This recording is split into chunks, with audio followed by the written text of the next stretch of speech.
What's good? Um, Welcome back to Precious Charlotte.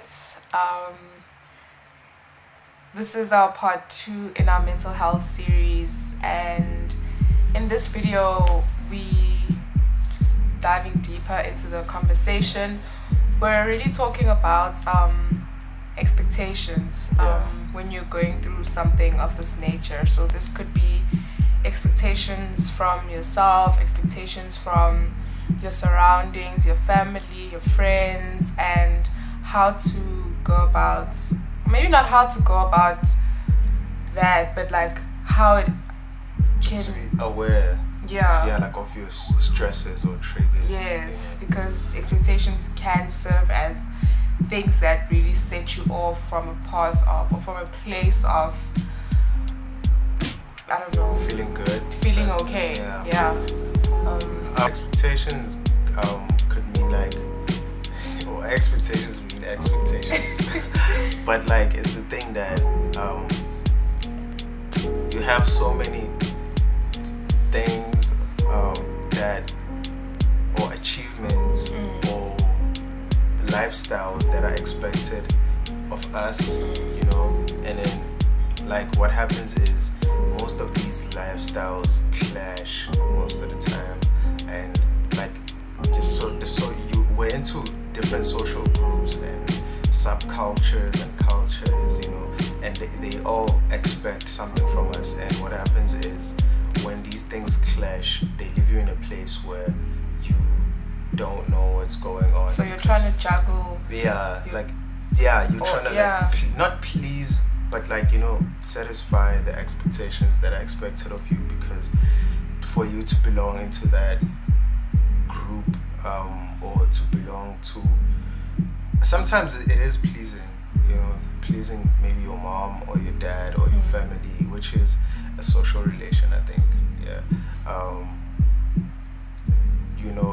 It becomes a thing out when you don't meet that, when you don't satisfy whatever that is expected of you. It triggers like these thoughts of, or negative thoughts, I want to say negative thoughts, and it leaves you in a place where you feel low all the time, because you don't have that sense of achieving something. And then as usual, well, for me, I resorted to other things to fill in that void of achieving something. And I think because when you are in these different spaces, I think you would assume a different, or you exude a different energy in all these different spaces. But as an individual and as a person who is not that space, but if you get what I'm saying, like you're not your family, you're not your friends, you're yourself, and you find yourself in the presence of your friends. When you are there, you tend to be, so with your friends you're like, yes girl, you have that whole thing going on. But when it comes to your family, they be like, what's happening? Like, we don't understand who this is, especially if you've gone to, like, you've left home and then you come back, or even when you grow up, really. And so it affects you, because you when people don't receive that well, you start developing like a sense of rejection, and then it takes away the sense of belonging, which is a very fundamental part of us being human, is that we always want to belong into spaces. And so you struggle with that. You tend to, I know for me, when I went home, when I was at home before coming to university, I was very reserved. I mean, I had my times and my days where my family would think, this kid. But then I came to university, and then I sort of like broke completely free from my shell. And then when I went home, I didn't see the need to like resort back to what I was when I was there. And so then I was who I am. And then it wasn't, I mean, they didn't reject me or anything, but it took time for me to adjust to being that way at home as well, and for them to be like, okay, this is a kid now, it's cool. And so I can understand for anyone who has made or who has undergone a major transition in terms of personality, how it can easily be rejected at home, and you really do start struggling with being in that space because you don't feel like you belong. I guess like it's one of those things that like how that whole thing like ties to expectations from what I get from what you said is that like there's this type of child that your parents expect to have, and there's this type of sister that your siblings expect, and then you come here and then you get to break free from like, not break free, but like, you have less leashes. You have less leashes in a sense that, I don't know what's going on. In a sense that you start becoming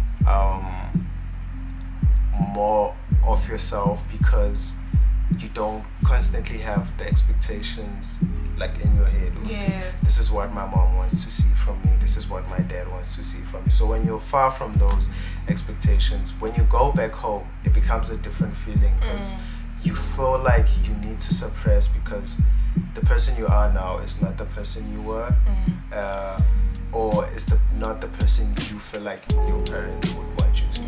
But then it might feel like rejection when you when you be the person that you are now, and then they're like weighted out. But because of the expectations, you're more like I feel like you're sensitive in a sense because you just put yourself out there. So when you're met by the slightest energy of how you are now, it feels like rejection, and it kind of puts you in a space where you're like, people don't like you or don't accept you. That's true. And I think to mention that when you start experiencing mental health issues, it's very easy to I don't want to say accept, but it's very easy for certain things to be attached to a negative energy because your thoughts attach certain things to negativity. It's very easy for you to now start assuming those things. But I also want to say that it's not only a family space that can present this type of struggle. I think even when you meet a new group of friends, for example, and this was you were out here when you first met them. Things happen, you start changing or you start growing out of certain things or growing away from certain things.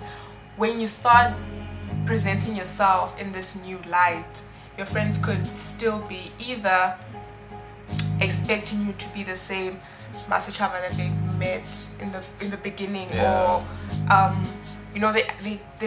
they can be it's possible for people who are your friends to not respond kindly to the new light that you found or anything like that. So it's very tough. And then another thing is that because you're mostly around your friends, I would guess, for certain people, there's still an expectation for you to be able to pull through when things are happening. Like, Chubbs, we're going out this weekend. When you're in a position where you can't do these things anymore, it could have an effect on you, because that's when you start noticing that, listen, I can't do things anymore. Your expectations are that you will be able to pull through on a Friday evening, go chill and have wine with friends, but you can't do those things anymore, and it can really have a knock-on effect on really what you think of yourself at the time. And like, it's a thing of like, you feel like you're isolated, I don't know, or you don't fit in, or you have to be alone. But also, expectations are not just like surface only. Some of them are like are like internal, especially the ones that leave you like alone thinking about stuff. Some of them could be like things like religion, tradition. Like, there's a lot that's expected from us that, I mean, in a way, we could link into those things giving us an identity, like how every group that you belong to contributes to the type of person you are. Yeah, so it gives you like an identity crisis type of thing, because you feel like you don't not belong, but you don't necessarily, and you're not meeting the expectations to be a part of that group. So at the end, you're left with the question of, who am I actually. And the more you get into this train of thought, the more you pick out the expectations you don't meet in most dynamics of your life, and that just sinks you lower and lower and lower. And without that form of identity, it just kind of feels like, what is the point of like actually being, if being is like just a constant way of not meeting expectations? I don't know but that's just extreme, like just the extreme thing of it. But without extending this conversation too long, there are questions that we have not answered. We're just really touching on an element that can affect your progress or whatever it is.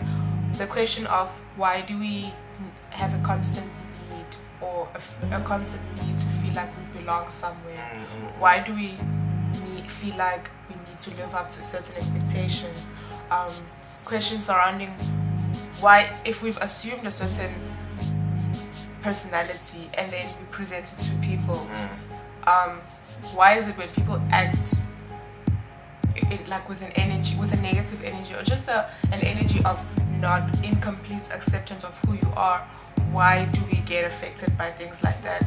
So I think those are still questions that are left open to interpretation, and all the answers are just theories. Like there are theories. It's a thing that we need to really talk about it and hear what it is you think in the position, from whatever position you're in, what you are thinking, because we're obviously thinking about this in positions of having gone through certain things and what we feel post those things and prior to experiencing whatever it is that life could throw at us. So it's just theories. We're not saying what we're saying we're correct, but it's the theory we have now. And like, we don't even script these videos because we don't want to have a thing where we're like, okay, this is what we're going for. Because the thing is, what you thought 2 minutes ago after a conversation could be a different thing. Could change, could totally change. So even when I'm like saying things, I realize some things and I'm like, oh, I feel like I should mention this. But we're not gonna stretch the video any further. Too long. Well, it's a series, so hopefully there's more and more. There will be more coming out, and I hope this helps. I hope this opens conversation more than it gives you a thing of I have the answer type thing, because that's not what this is.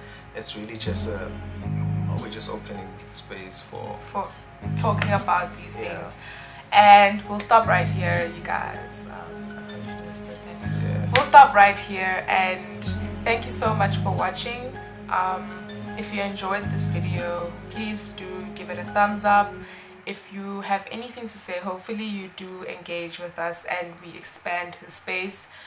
Do leave a comment. Do share this with your friends so that it reaches them too.